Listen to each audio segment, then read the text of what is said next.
No, Rosie asked me to, but as you will hear right now, it seems there's not a there's a compatibility issue between Dairy Comp and sharing in Teams. Last time I did it, it shut down Teams. So she's gonna have the narration of all this, but she's gonna not have the visuals. So help her out when she comes and asks. So we'll do what we can. We'll see if we can get the screen up there as best we can. So where are we here? Rosie excused, doctor's appointment. Everybody else is here.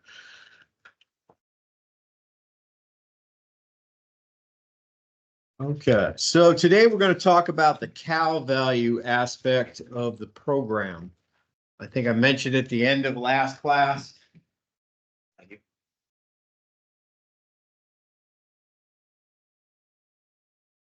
Article from Minor Farm Report. Has anybody ever heard of the Minor Farm Report? Is that the same as Minor Institute? Yeah. They've got a monthly newsletter they put out, and they try to do some educational material. If nothing else, reading it for Ev Thomas. Ev Thomas must be close to 80 by now. He's been the editor of that for the last 40 years, and he is far from politically correct. He speaks his mind. He knows more about crops than you ever want to know. He's real practical. He knows all that stuff. So he makes comments, snide comments here and there. Like one time, him as the editor, he used to work at Minor Institute. He's been retired probably as long as I've been here. So he must be close to 80. So it's a question on who's going to take that over when he hands that off. But the front page is supposed to be a report from the president. So 12 issues a year, 12 reports a year that come out. So what is it? One time the president goes, well, I'm not going to get one in this month. It's just not going to happen. So Ev did a very snide thing about the president not doing his job and all that fun stuff on the cover. So from then on, the president never missed one until he retired. So what do you put on there? I don't remember, but it was scolded the president enough that he was never in the next 10 years never missed another one. So so I think he just had fun. I'm going to talk about what I think is important. I think where we were. So so this is a report in there. If you've seen the feeder series, that was written for this thing here. So we've got estimating cow value. So we're trying to figure out which animal is which animal we need to keep, which animal we need to get rid of. And most of the time this happens when we've got a new cow coming in, usually a Springer calving. And if we have limited space, who has to go out the door? So how do we make that decision? How do we decide which animal is a voluntary cull versus involuntary? She dies, she can't walk anymore, you have to put her down. That's involuntary versus I've got a group of 10 cows, any one of them can go. That's a voluntary cull. So how do we make that decision? How do you guys make those decisions? Or you watch people who make those decisions? Production might be one. What else? Repro. Repro in what sense? If they don't breed back, if they don't calf, if they're too far open, they won't settle. Okay, so they're open and not producing any money, and it's not likely to happen. What else? Lameness. What else? Bad odor. Bad odor, conformation issues, Illness. maybe sick, right? Maybe just, whatever train wreck she had, she's never going to be right again. So we try to make those decisions. What this provides, at least in theory, is a way to maybe take some of the bias out of it I like that cow. We're keeping her around versus I don't like that one. So, and as I think I mentioned, a couple years ago in 450, advanced capstone in this class, we did what cow value said the worst cows in the herd were, or the least valuable cows, versus they went around and surveyed all the full-time workers and asked them which cows they thought should go, or which ones were the least valuable in the herd. And the list was dramatically different. And the point to illustrate it, it depends on what you base your decisions on. And we'll see that cow value has some definite areas that it very mathematically approaches. And then there are other areas where you're not even thinking about those. Whereas the crew up there took into account temperament. She's a mean old girl. She needs to go. Probably not using those exact words. Sure. She's got an udder that just isn't balanced, or she's a 3-titter, or she takes forever to milk. Things that were not captured in dairy comp, they were including in their decisions. And there wasn't bias. That's my favorite cow. She's not going anywhere. It was like Dandy at Michigan State. Dandy was a cow that would walk down the steps into the parlor if you didn't give her a Dorito treat when she got to the parlor. So that there's a demand there when a cow walks down steps, because they don't like to do that. That's why everybody's read If at All Possible, Include a Cow, right? The history of college pranks. It's a little outdated. I think it was written in the 90s, but it goes back to the history of college pranks. We don't see them so much at this school, but places like Caltech and MIT, pranks are legendary what they do. Like the one year they took over the scoreboard at the Rose Bowl and they changed all the graphics during the game. So, there was another one. You ever seen the card flip things that happen at games where everybody's in a specific seat and they get, stunt number 5, you got a card in front of you, tells you what color to hold up to do a thing there. There's a group of gentlemen at Caltech that went through and changed all the cards. So during the halftime at the Rose Bowl, they all came up wrong. So they said it was when you think about how they did that, they had to infiltrate the group there and then figure out how everything was done. And then they had to bring in their own set of cards and get the permanent set of cards out.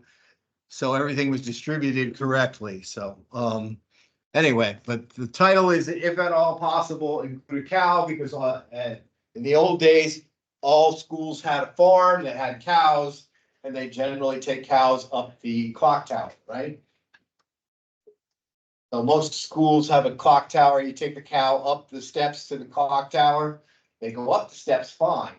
They don't want to come back down. Can do They that. like to step down. So usually they had to lower them outside or shoot them and throw them out as hamburger or something.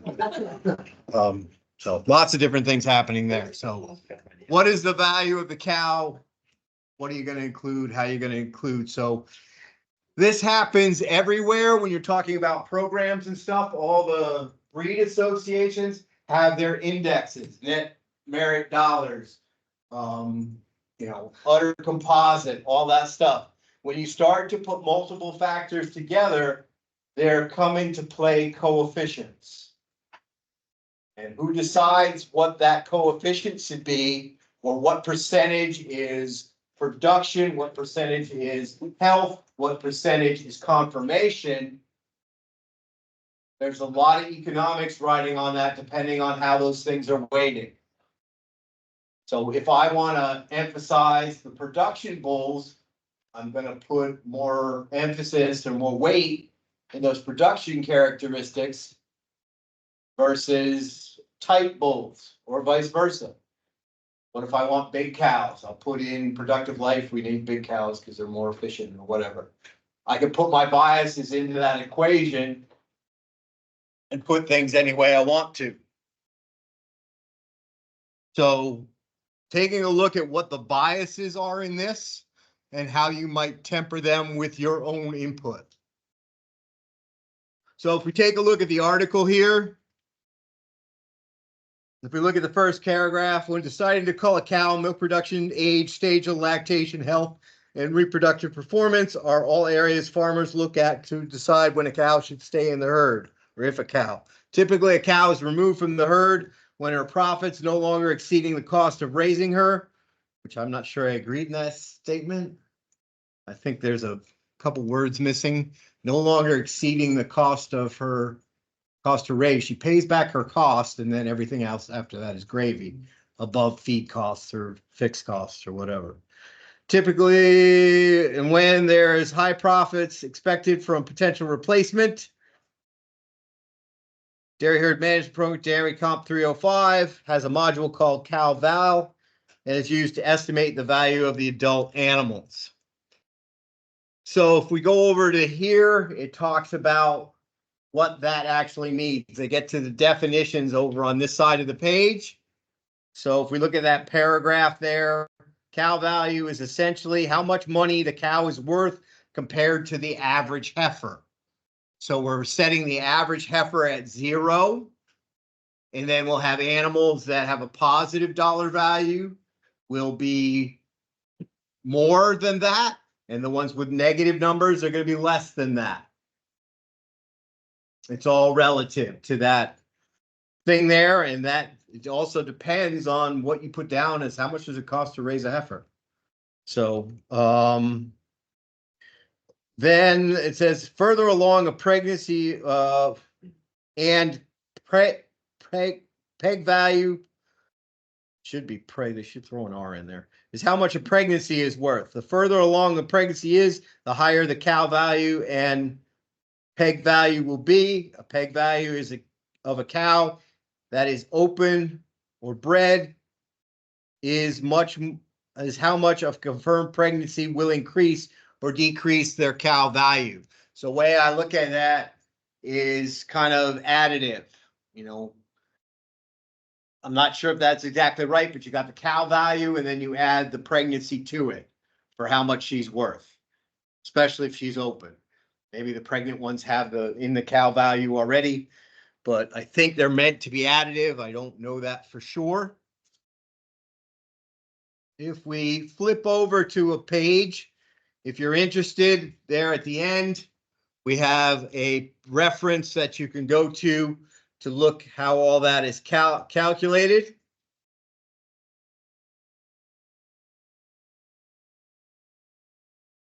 So what we're going to need to do is open up our dairy comp.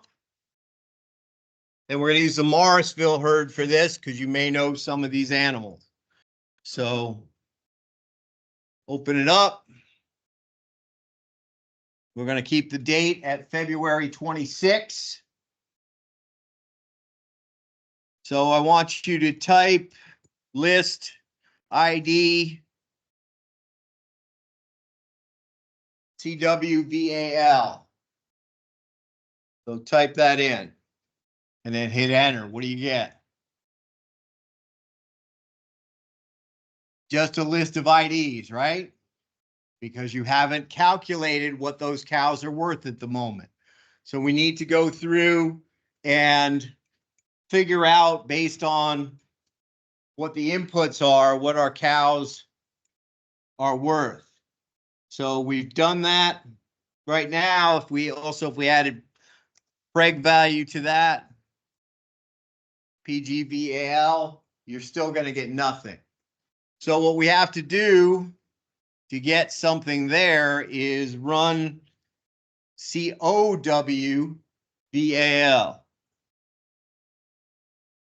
So we have to run cow value. So type that in on the command line and then we enter. So you have 4 different options there.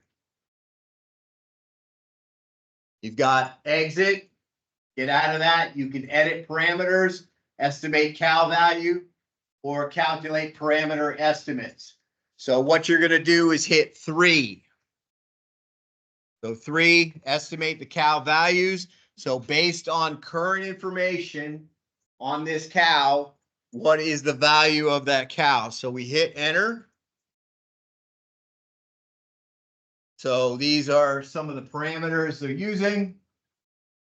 If we go back to the command line and pull up what we just had.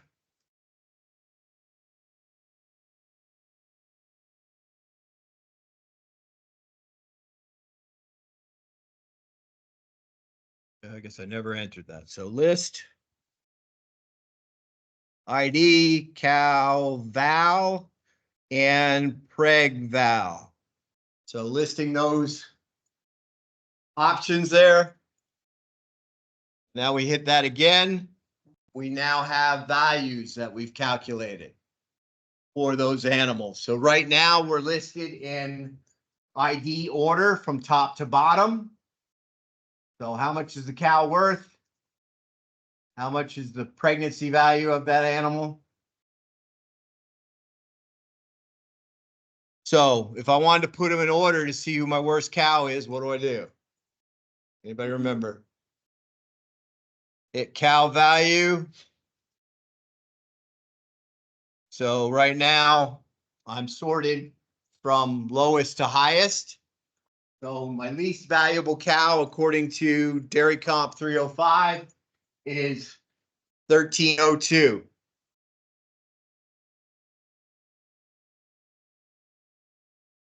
What number do you have?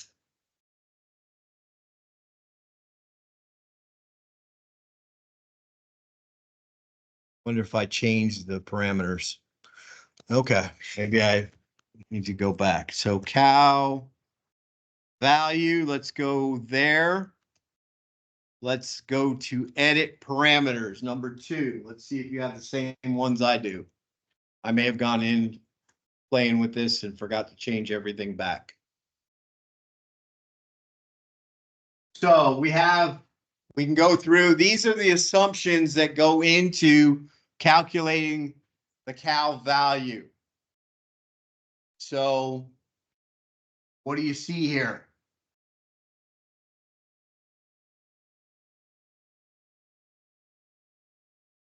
Yes, we're going back to we need to basically set things up again. So COWVAL. And that gives us the option here. Select the options 1, 2, 3, or 4. So we want to go to edit parameters, number 2.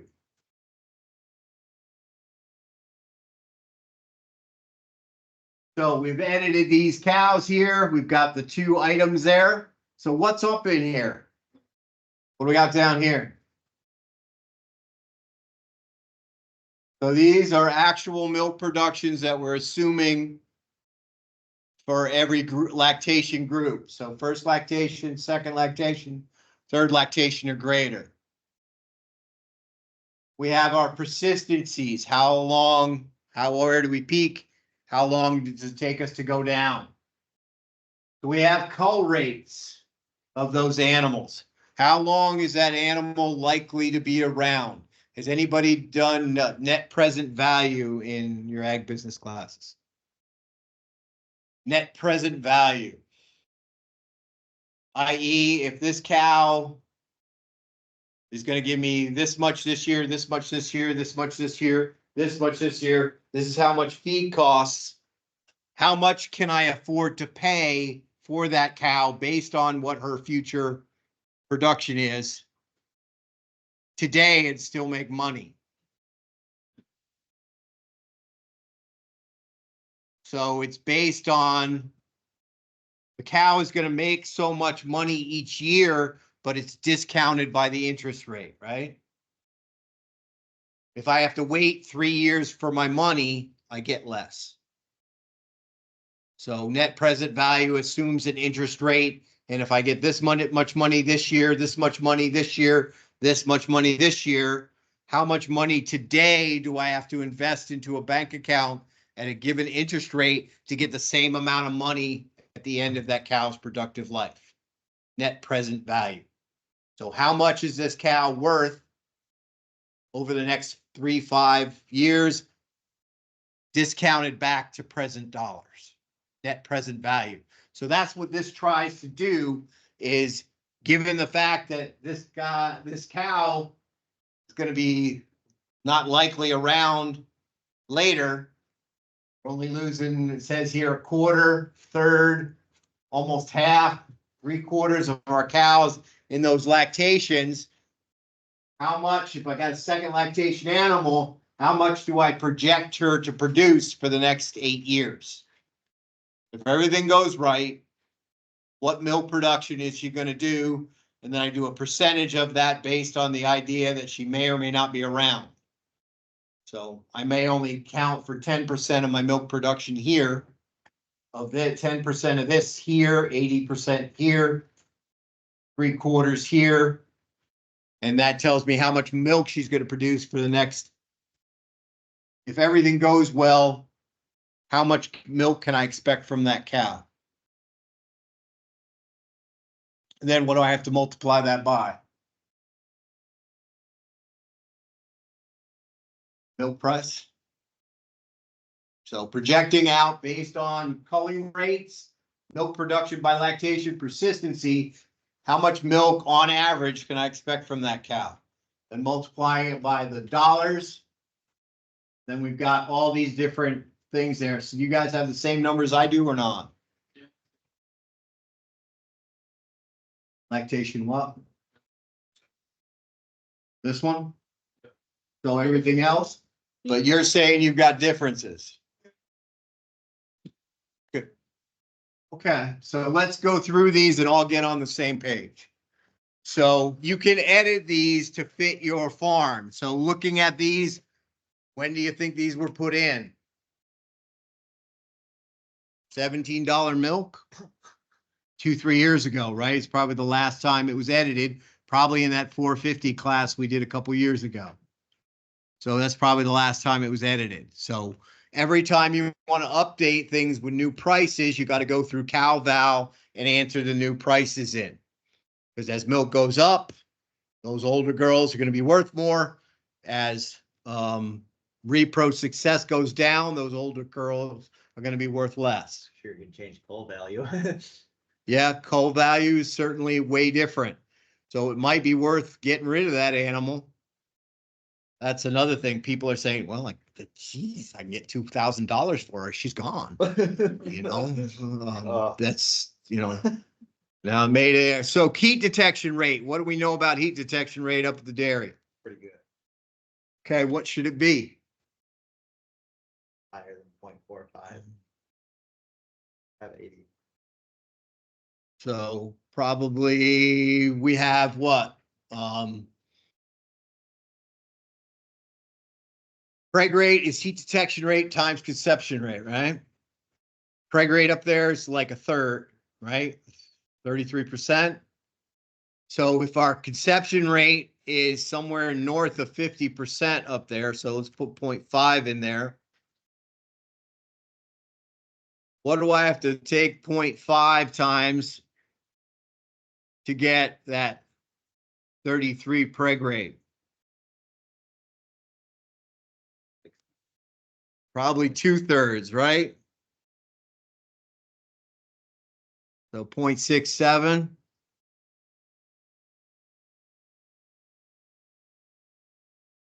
So does anybody know the waiting period up the dairy?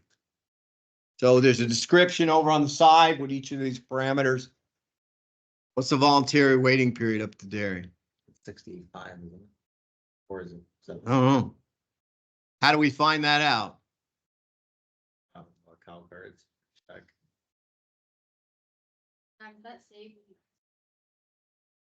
Probably had to save it, but you guys stay where you are. I'm going to exit for the moment. What's the plot of?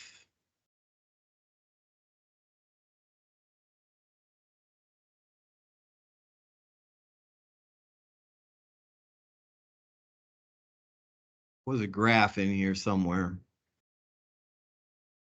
that gave us a feel for that. No, maybe not. So you guys stay where you are. I'm gonna go to the guide, What's previous vet code? get to it. Um,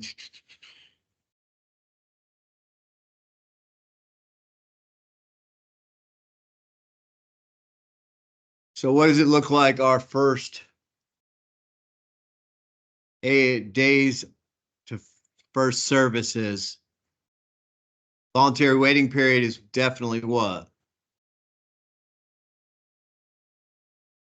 So this looks like 63-ish.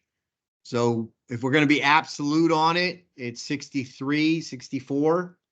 We will not, no animals bred before that. That's our voluntary waiting period. Voluntary waiting period, I'm not going to breed anybody, no matter how smoking that heat is, before that time.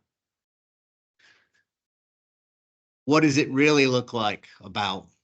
What do you think our time breeding is set to? 70, 72, right? That seems to make some sense there. So if I escape out,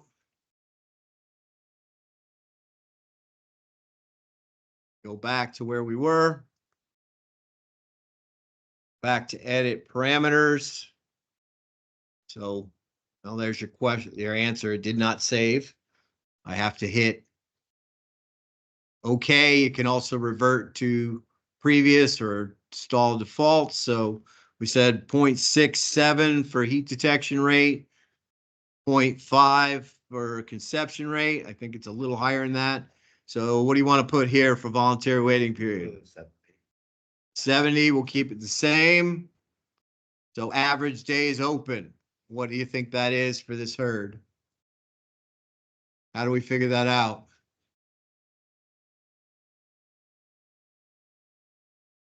You could probably go to monitor and pull that off from there. But let's say we're 13 months is our calving interval. So calving interval minus pregnancy gives us average days open. So we got what? 13 months would be, let's say 390 minus 282, I think is what we're doing here for, maybe it's 280. About 110. So what is that difference there? About 110. So 110. So that's sort of where we are. So maybe it calculated it for the last time we did it. What's a heifer cost these days? Which one do you want to use? Do you want to use how much it costs to buy one? Or do you want to use how much it costs to raise one? How much can you get a Springer for now? $1,500, seem $1,700. If you ask Professor Marshman, how much does it cost to raise one? And you do the math in, I think, 240, right? Did you do that in 240, Tim? Yeah, so it's like 2,500. So the market of what people are paying for Springers is about $500, $750 cheaper than it would actually cost you to raise her to that point. We're underselling for cash flow. So which number do you want to put in? Do you want to put in beef cost? Do you want to put in the cost of raising her? Or do you want to go market value? Would it make more sense though to do what they do for market value since you're reselling your whole cow on the markets? Wouldn't make more sense to. There are options there. So let's put in with first, and we'll come back to yours, Matt. Let's put in 2,500. That's about what it costs if you do the opportunity cost and all that stuff. I think cash value, give or take, is like 2,200. And then you got opportunity costs and interest rates and all that, interest and all that. You've invested this money and you could have taken that money and put it in a bank account and got 2 years of interest on it, which now is actually significant. Back a year ago, it was only what, a quarter or a 0.5%. Now you can get 5 easy. So let's put in 2,500. Cull value of a cow. So cull price is the average expected income from selling a cow. The difference between The difference from a heifer is the cash expense of the replacing a cow. So cull value.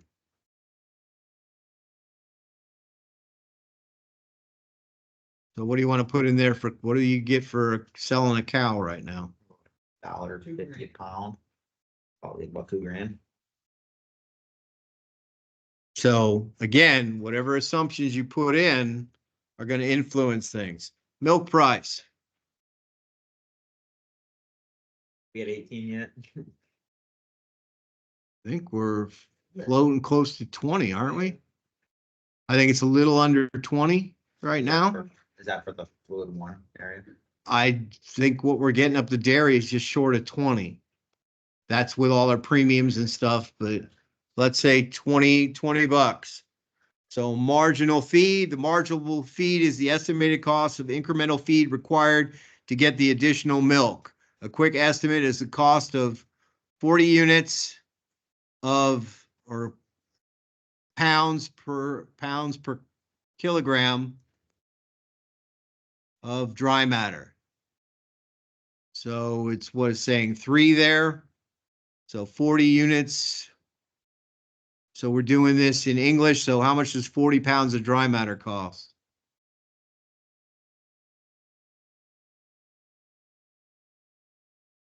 So you're looking at 18 cents a pound for lactating cow dry matter times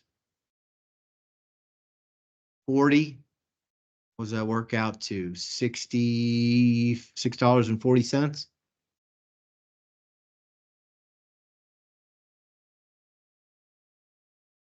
16 times or points, 0.18. Sorry, I did 16. 0.18. $7.20. So how much does it cost to feed? So you're comparing what it costs to feed that animal versus what she's producing. Maintenance costs, daily feed expenses to feed a cow, not including. So we need 10 megacalories. That's probably 12 pounds of feed. So 12 times 0.18. $2. Keep that animal alive. Go with 216. Discount rate is the expected annual return to dairy should get on money invested today. It is slightly higher than the current average interest rate. So it's saying 10%. You can get, if you took your money somewhere else, you get 10%. The average stock market. You think it's that high? How about we do 0.6, a 0.5% a month, 6% annually. 0.6. Wait, is it 0.06? 0.06, sorry. So cull rates. So I'm guessing these are calculated off the dairy. At least they should be able to go through and figure out how much, but they are nice round numbers, so I'm guessing they're not. Well, they should be. I mean, it would take forever to go through historically how many animals we lost in first lactation, how many animals we lost dead or sold in second. So I'm going to leave those as default. I'm going to assume those milk production numbers are current as of the end of February. Based on our DHI report, they certainly look about right from where we've been. You could if you wanted to. So do you want to change them? So I'm not going to touch the cull rate numbers. What do you want to change the production numbers to?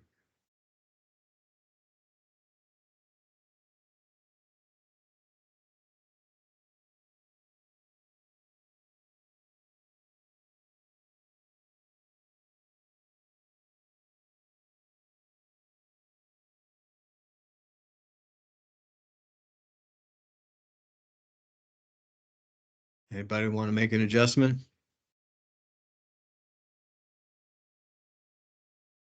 Okay. 25,725 for first. I've got 30,974 for second.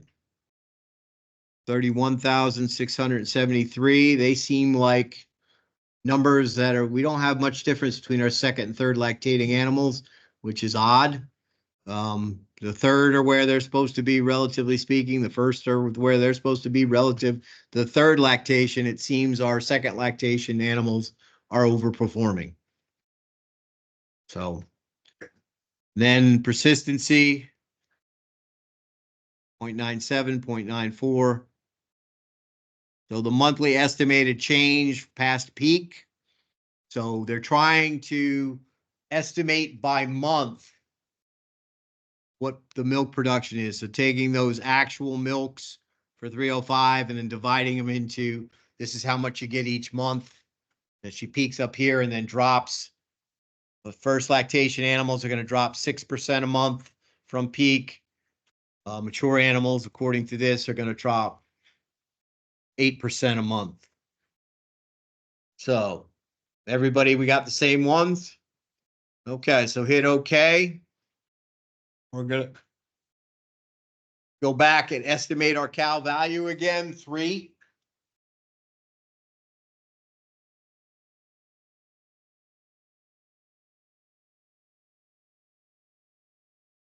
So we've got some different numbers there. Average for cow value is plus 560, 536.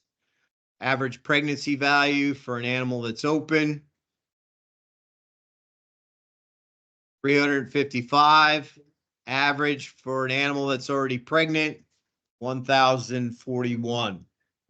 So if we go back to we exit the cow value program, go back and take a list. So list ID, cow CWVAL.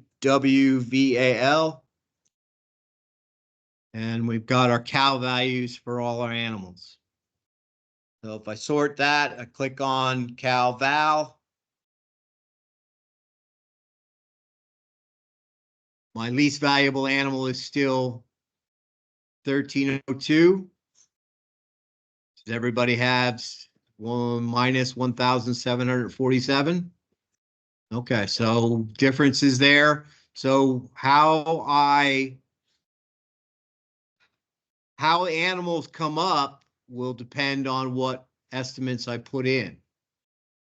The idea here is if I can put in true values as best I can for reproduction in milk, I can estimate the value of that cow over the coming year. Or coming years, I guess. Net present value. What is that cow worth today? So this is the least valuable cow. So let's take a look at her. What do we know about her? So we are pen 1. So I'm guessing first lactation.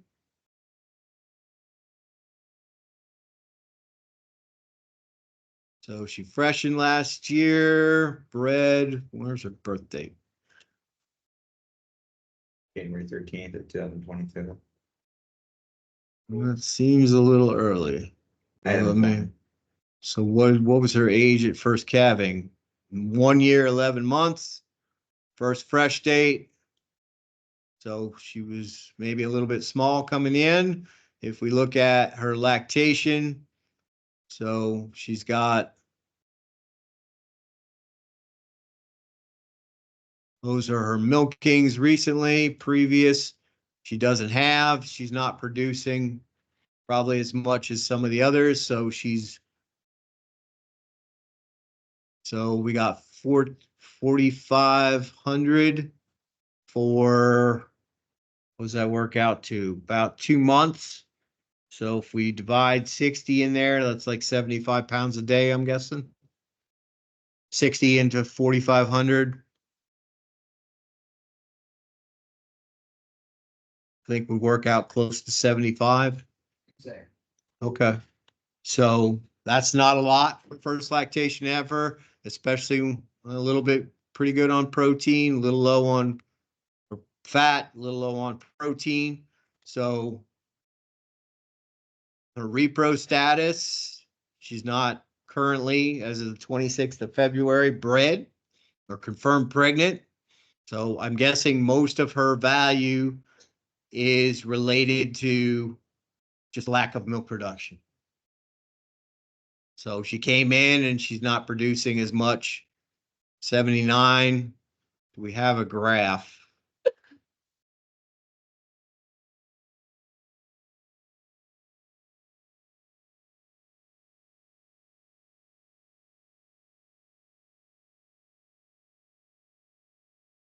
So she's peaking pretty late.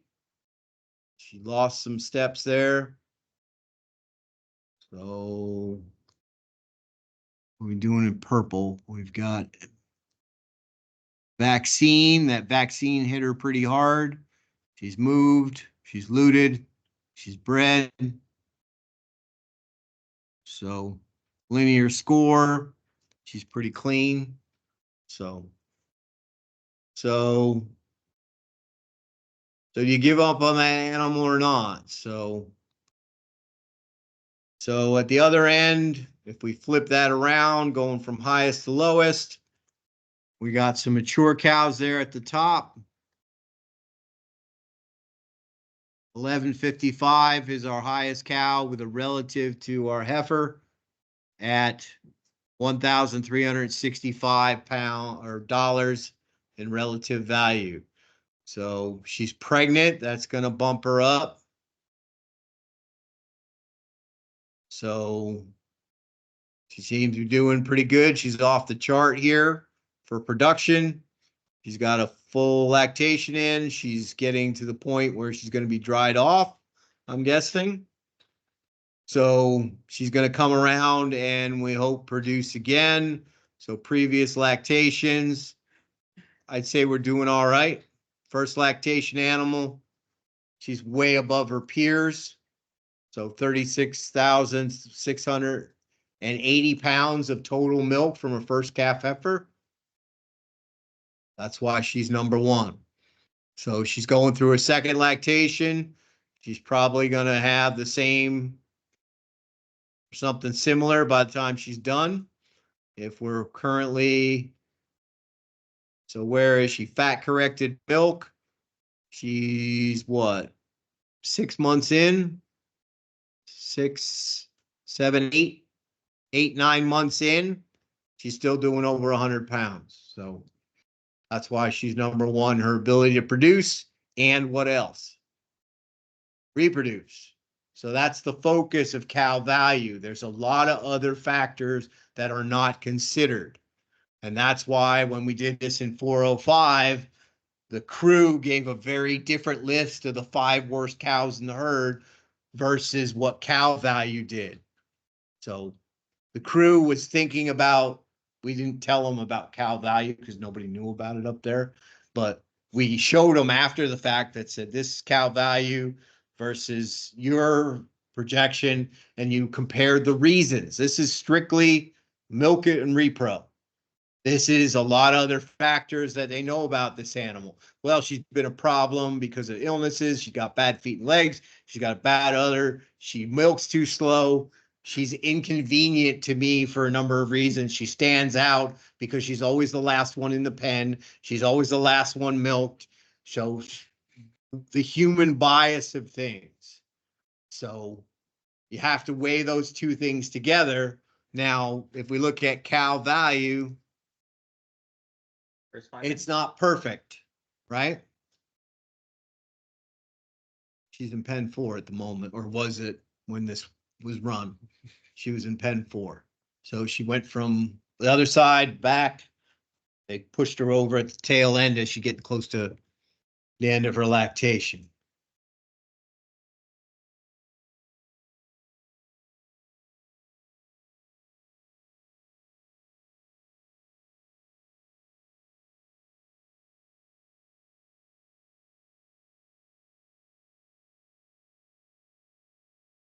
So just as a reference point, I've got that screen for what it was when I started. There about the same. So if you want the defaults where we were, I don't know if you go back to set defaults or restore previous, whether these values are there, but if you want them, that's what we started the class with, or I started the class with.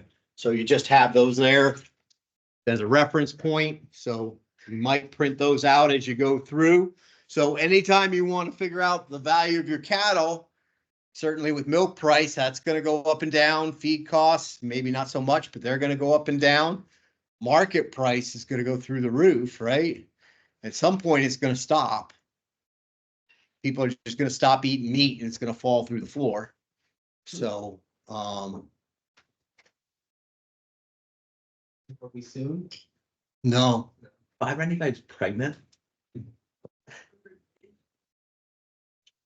so she was. Do not breed, and then 2 weeks later, pregnant. Well, we're hoping we can replace her this fall, so we can probably keep her around till she drops in milk production. She's too good of a cow to get rid of. Her milk is just too good. Who? 595. She still gives like 100 pounds a day even now. No, she was, yeah, we had some problems with her. did get rid. Yeah, Yeah. so- They just confirmed pregnant too, because it was on the computer the other day. So she heard us whispering, I'm working for you, I'm working for you, I'm working for you. I'm doing the work, I'm trying, don't get rid of me. I don't want to go to the Golden Arches. We'll put on the tag Mooney Junior for the next calf she has. So if we add there, let's see what this gives us. We add the PGVAL. So you've got those there. I'm guessing I don't really understand whether these things are additive or not. So again, we got the worst animal there. Pregnancy value, since she's not yet pregnant, adds, if I'm reading that right, $781 to her value. Because she's open at the moment, she's at minus 17. I think that's not quite fair, given that it's still fairly early lactation. But she is bred, but that will bump her up. Because the biggest reason to get rid of animals, right, ultimately is low production. And that's usually associated with breeding failure, or we're not breeding her in some way, shape, or form. The value for PG val is 0, what does that mean? I would imagine then getting her pregnant has no value compared to the rest of the herd. So it probably doesn't include genetics in any way. We know that certain animals getting pregnant, especially if you're a purebred breeder, certain animals being pregnant, that's worth a whole lot. That isn't included in here. There's a lot of different things that aren't included. So this is a dispassionate that only concerns milk and repro status. But there's a lot of other factors that we put together when we think about culling an animal. We're deciding, do we sell that Springer or replace or sell the mature cow? And this is more of a function. And when we used to be in tie stalls, at least we used to think about, not growing up, 92 fills the barn. So if I got 92 and a Springer comes in, that means somebody's got to go. Whether that's out to the back pasture or down the road to the Hagerstown auction market, one or the other.